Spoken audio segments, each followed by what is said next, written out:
Hello and welcome to Modelling This Adventures, and in this video I'm carrying on with the Veron Caribbean Coaster, a kit from the 1950s, 60s and 70s. And in the last video I got the hull sanded down roughly to shape and put the motor, prop shaft and propeller in. Now the next thing I want to do on this boat is put a rudder in. Now on the instructions it says hole drilled for rudder tube by guide slot on underside of hull. And you can see it comes out here on the deck. And you can still see that rubber tube hole here on the deck even after the superstructure has gone in. And it was designed for this kind of arrangement where you've just got a rudder and a tiller. And basically you would alter it manually. So this was a design that you'd just use for a free floating boat, set it sail and off it goes. Now because I want mine to be radio controlled, I'm going to have to try and get the rudder tiller in here with a servo arm going through this bulkhead here and to a servo somewhere in here. Now the problem I've got is that if I drill a rudder tube hole here behind the prop, it's going to emerge somewhere around about here, which wouldn't have been a problem if it was going to be on the deck. But if it's going to be in here, that's an issue. So to get this to fit, I'm going to have to cut out some of this area here so that the rudder tube can emerge and the tiller can go in here.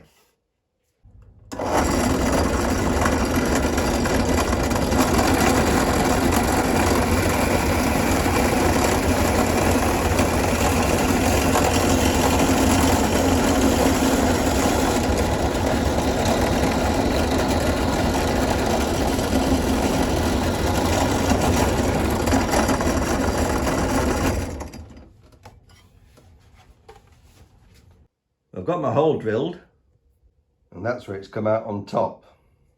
So now I've got to carve out a recess from here.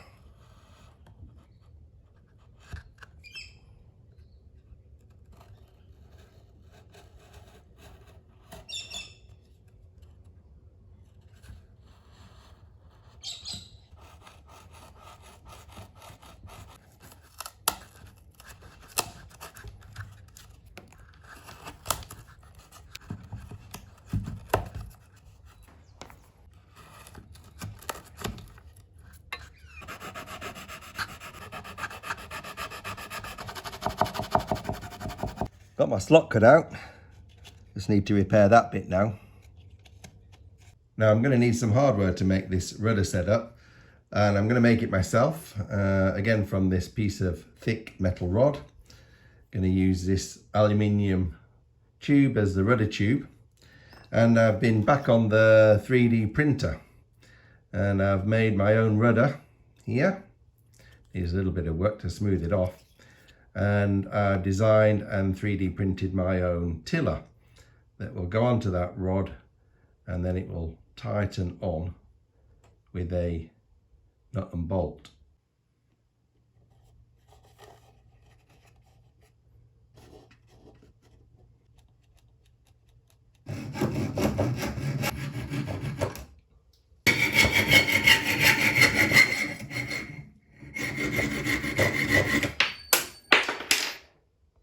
Now just glue this rudder tube in with some epoxy.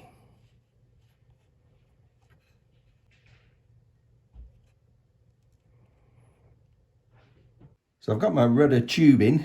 Now I just need to do the hardware for the rudder itself. As often with these things, when you're 3D printing parts, the first one you make is a prototype. This is what I came up with first, but I realized that it was going to be very hard to tighten this bolt in here in the enclosed space, so I've redesigned it like this, and this one is a lot better. And the same with the rudder. This was my first attempt, and I was going to glue that to that little rod like that, but I've redone it and actually put a tube in there that the rudder tube slides down, so that's going to be much more secure. So there's my rudder. My tiller's going to go on the top like that. Now I'm just going to do a test fit of this lot, so put my rudder in there, so that's going to go, and I'm going to secure it at the top with this little collet with a grub screw in it.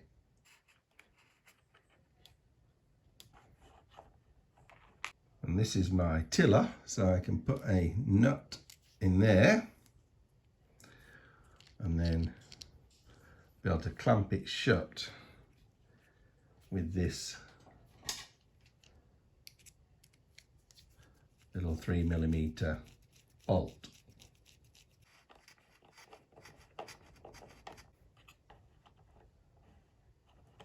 So that's all working pretty good. Now the control rod for this is going to have to go through this bulkhead here, so I'm going to have to drill a hole in there.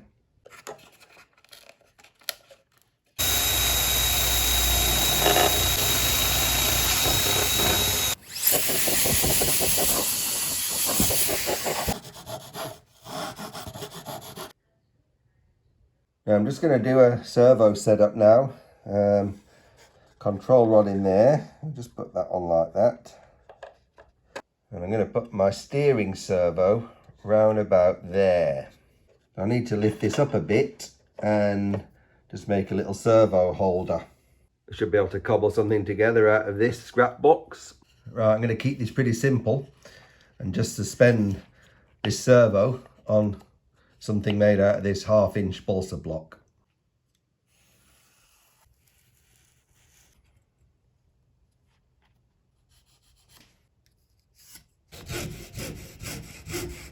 Well, that's my little box. It's pretty simple. Just going to glue those support pieces on at the side. So there's my little simple servo holder. You can just slide it in from the side.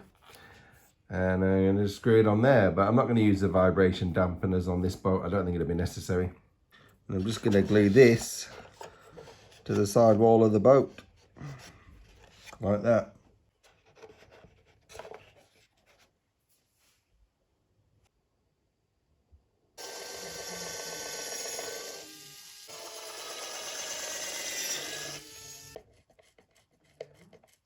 Right, I'm just going to do a test run of this. It's all just fastened in temporarily. I'll try and get this rod cut to the right length and then see how it goes. These are called Z pliers.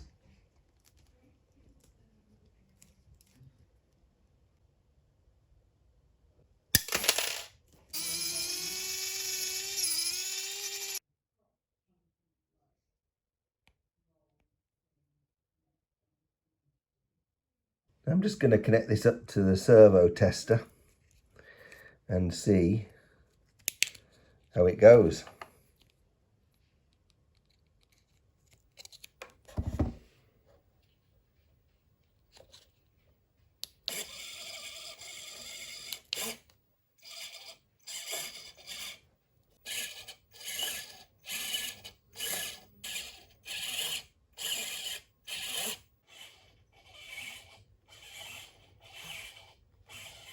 Well, that's working fine. So I'm going to take all this out now and get on with the rest of the build.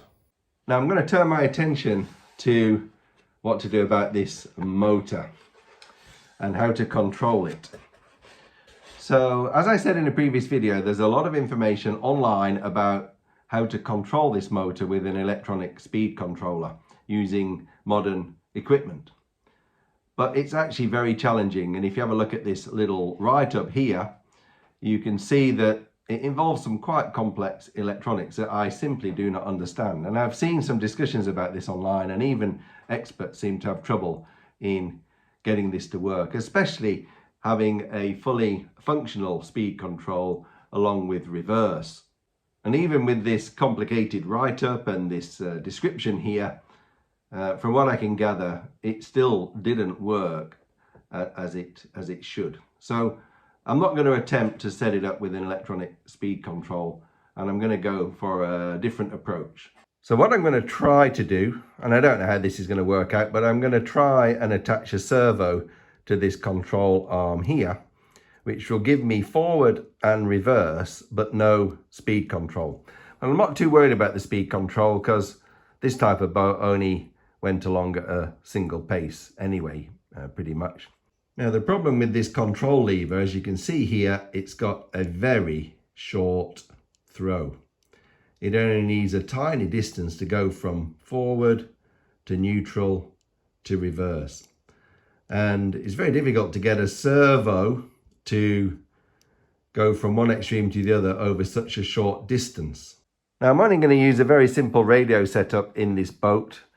Just a simple 2-channel controller and a receiver with a couple of servos on it. But as with all servos, when you set them up, they have a pretty long range when you go from full forward to full back. And I needed a way of making this servo have a very short throw to control that reversing lever. And so I've sent off for this thing. I'd never seen one of these before.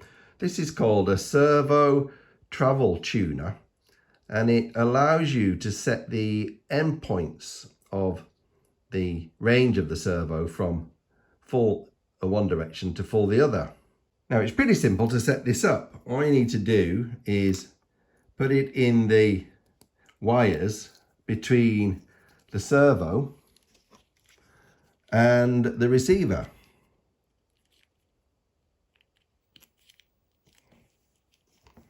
Like that. Now what that has done with it set to the maximum throws is actually increase the full range of the servo. That's a massive throw. But by adjusting these little dials on here, you can alter the end, middle and other end ranges. So if I turn this one down a little bit and then see what effect it has, you can see in one direction it's giving it a much shorter throw. And then I can do the same for the other side. And that has reduced the throw considerably. Now if we go nearly all the way and turn this one right down and open it a little bit, and turn this one right down and open a little bit, you can see what happens.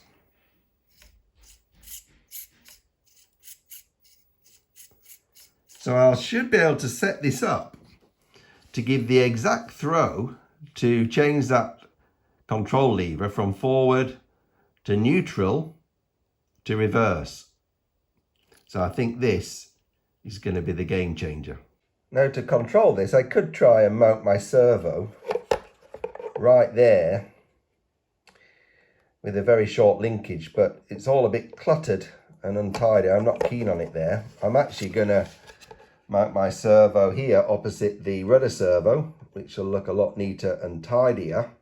And then I'm going to try and mount a right angle pivot there, which will have a short linkage to the control lever. Well, that's the plan. Let's see how it goes. So I've made another servo holder, and that's just going to go opposite the other one there. So I've designed and 3D printed another part here. This is the support for this right angle servo horn, and that's going to go in there like that and work like that. So that's my pivot point. So this is how I've set this up. I've got my servo sitting in here, got my little servo arm pivot here, and then I've got a little connecting rod going from the servo arm to the control lever. And I've connected it up to my receiver and put the travel tuner on. This is what I've ended up with. Forward, reverse, forward, reverse. So I've got it connected up to the battery. Let's see what happens.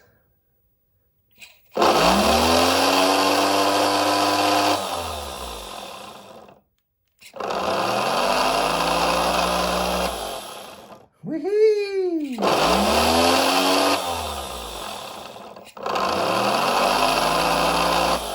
It works. So I've taken all the electrics out and I'm going to carry on with the construction of this now. Now on the building instructions, it tells you to put the decks on next, and then the sort of outer perimeter stuff. I'm going to try and do this a little bit differently. I'm going to try and put this bow plate on here and the side railings here and around the back, and then fit the decks afterwards. I'm not sure if that's going to work, but I think it will be a better option if I can get it to work that way. So I'm going to start with what they call here the prow plate or the bow plate. I'm going to cut out a template for that. I think it might need a bit of shaping to get it to fit.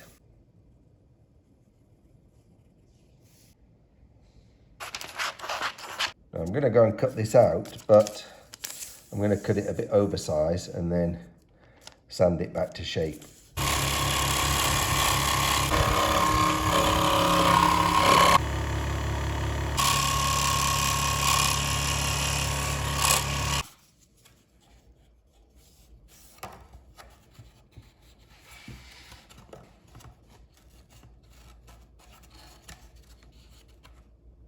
Now I'm going to start off fitting this by sanding this part of the keel down so that this will sit flush to the side of the hull.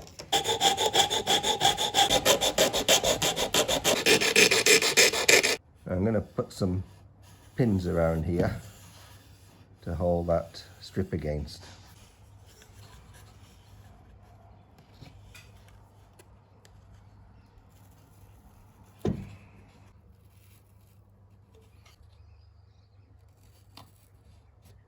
Right, I'm going to have a go at gluing this on with a combination of super glue and wood glue.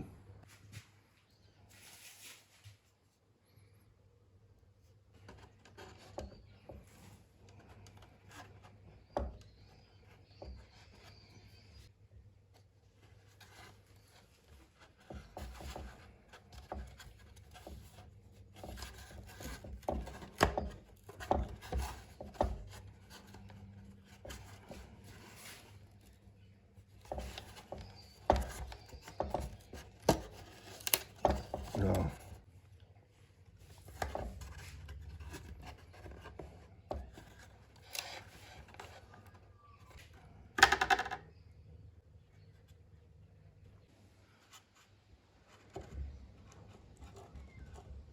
Just using a bit of accelerator on here.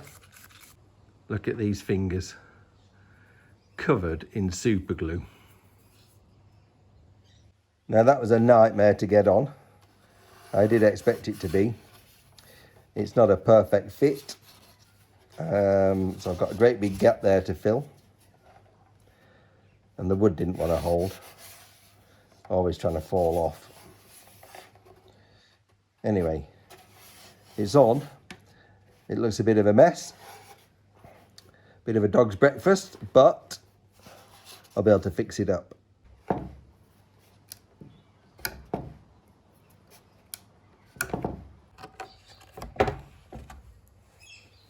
I'm going to have to work some magic on this. Right, let's see if I can fill this gap.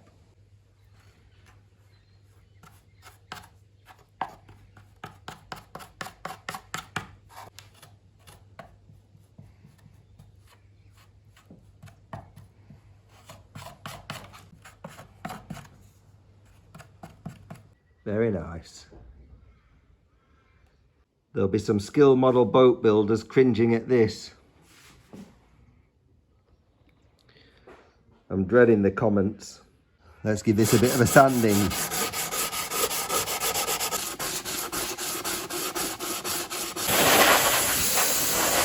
Well, that's not looking too bad. A lot better. Still another bit of filling to do, but that's good enough for now.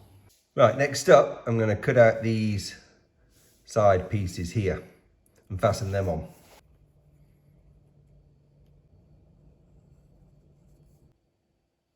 I've got my two side rails cut and I'm going to just glue them on the same way I did that front section.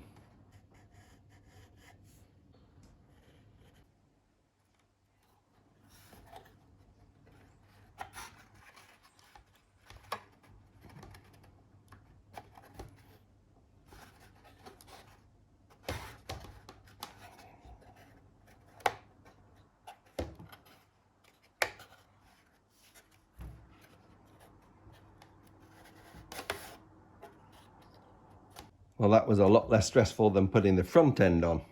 Bit of filling again.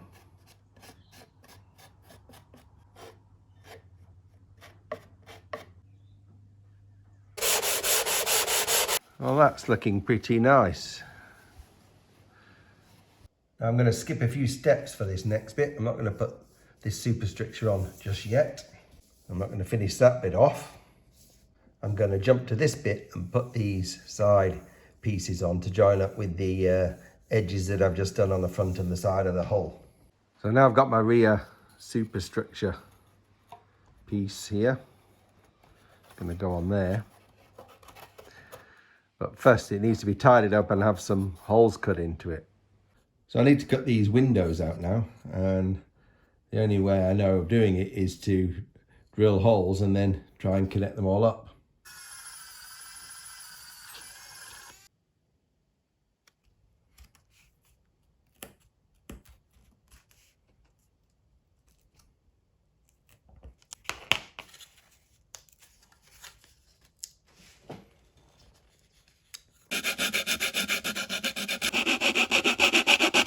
Well, these have come out very nice, so I can put them on.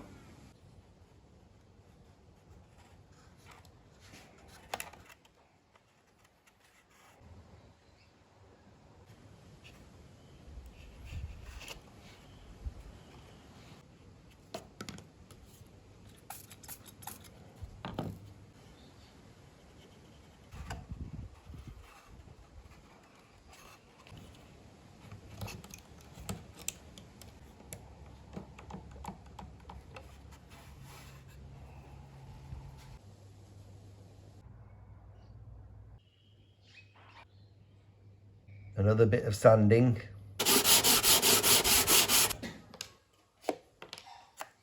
Oh, well, that's not looking too bad. Just going to trim these bits off now.